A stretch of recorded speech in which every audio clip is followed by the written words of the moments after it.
that there must be foreign elements amongst us who must have done it. True.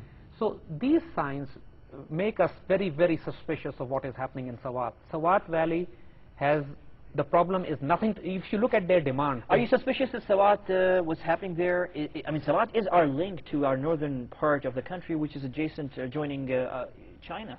I mean, are you suspicious of them? You see, the thing is... Actually, let me rephrase that, Zaid. Are you suspicious that since 2004, when we've actually entered the final phases of our very ambitious project linking Gwadar, Arabian Sea, all the way to China's border. I mean, we aggressively have begun working on this. You know, there's the National Trade Corridor that the Prime Minister Shawkat Aziz is working on, the NTC, western areas of China, all the way to Gwadar. And we've started really entering the final phases of that, you know, and partially with the help of our Chinese friends. And suddenly this entire area goes up in flames. You see, this is very suspicious, again, because the Chinese are being targeted everywhere. Even today, it was the news in the paper that Pakistan has evacuated almost every Chinese engineer working in the NWFP province. Religious groups do not target Chinese. The Chinese are being targeted in Pakistan in those areas which are either controlled by BLA or by Baitullah Mahsud or by Fadlullah, threatened in the areas controlled by Fadlullah, or even in northern Afghanistan, Kunduz, the area controlled by Northern Alliance. So everywhere where we find signatures of people being in anti-Pakistan bloc, they are trying to create a rift between Pakistan and China. This is a very serious matter for Pakistan's relationship with China, and this is something that Pakistan cannot take lightly. Okay, Zaid, we're almost out of time. Let this be my last question, but it's a wholesome question actually. But we are limited time now. What is the? I mean, you've just explained it all. We have the picture now, the wider perspective. What is the American role in all of this? And you know, we'll try to do it within the time. American role, as I said, is, to put it simply, is strange. To put it bluntly, is sinister. You see, because what they are doing is they are trying to expand their agenda in Central Asia and Greater Middle East at our cost, exactly as they're doing at the cost of Turkey. I mean, see, after all, Turkey is offended by the U.S. policies in Iraq. I like the way they responded, actually.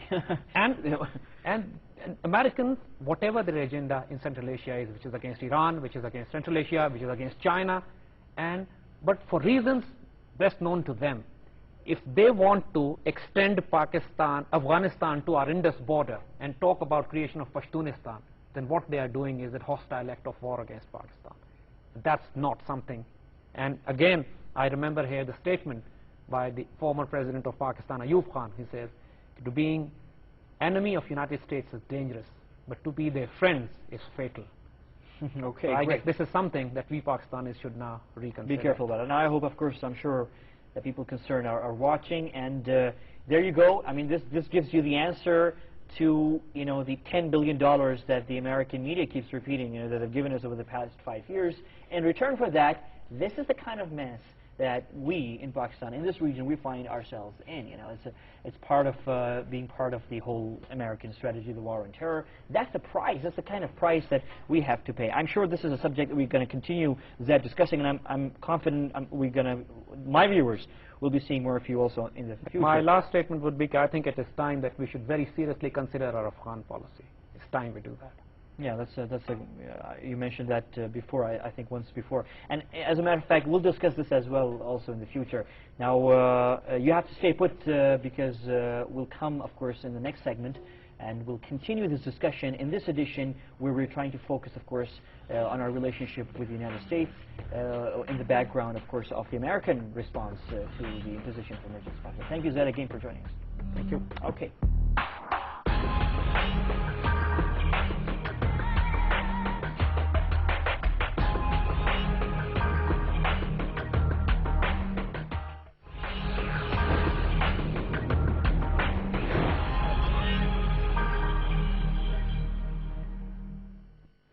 Okay, in the first segment, we talked very openly about how the Pakistanis and the Americans have been good friends for quite a long time. We know them, they know us, we know each other's weaknesses and strengths. And we've had ups and downs in this relationship. But now, recently, of course, we've been hearing a lot, the U.S. media in particular, harping on the point that, you know, with the $10 billion they paid us, somehow in the past 5 years, somehow they've bought us.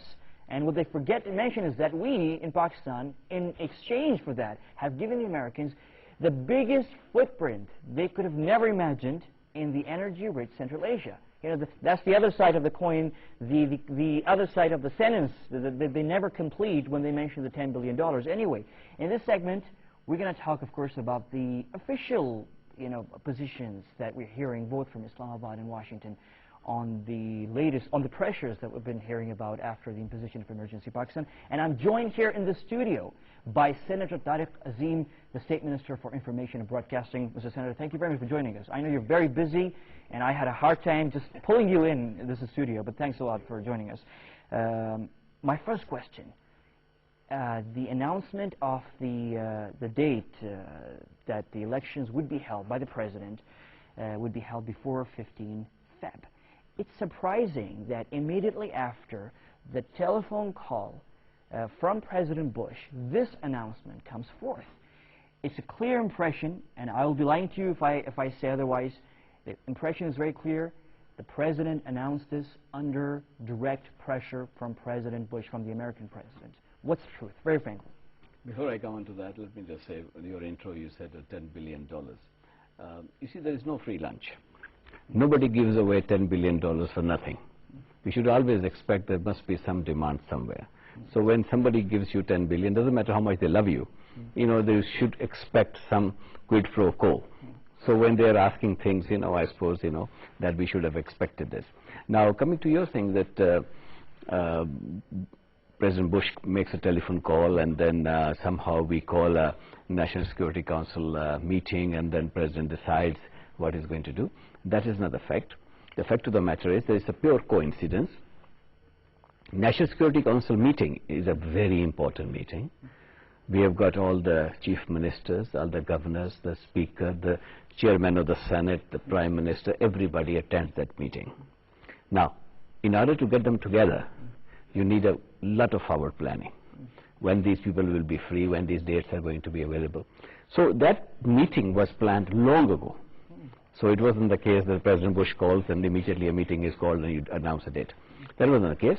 And once they had met, they decided, but everybody expected that sooner or later, in a day or two, this announcement was bound to come. Because on the 15th of November, the National Assembly completes this term.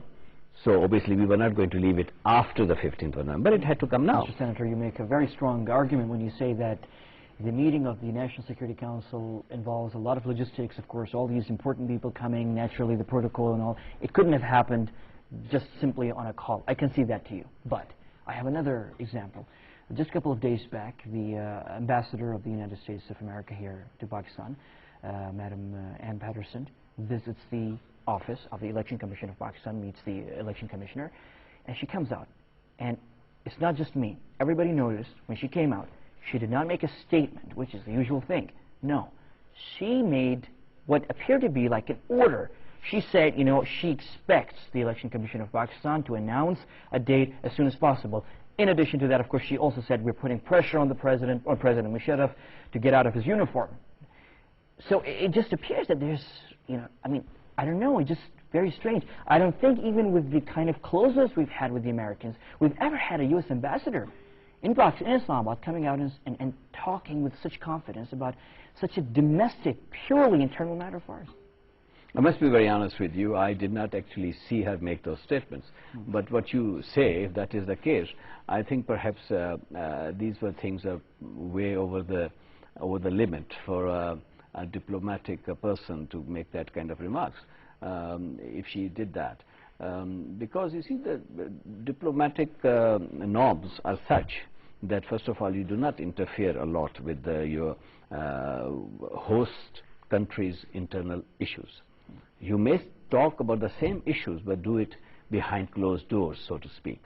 But these things are usually not said in public, certainly not in the terms that you just described. Sure. Mr. Senator, there have been reports on and off that the United States might review sanctions and might introduce some sanctions, but nothing has come forth. Of course, we're seeing a lot of hue and cry from certain American politicians, particularly the Democrats, a lot of letters and things like that. But nothing concrete so far, which is positive, of course, for our relationship. And certainly I hear a lot of people in your government saying that, you know, they're Naturally, there's a good relationship, good understanding with the Bush administration. What's your take? I mean, how are you seeing this thing? I mean, the hot and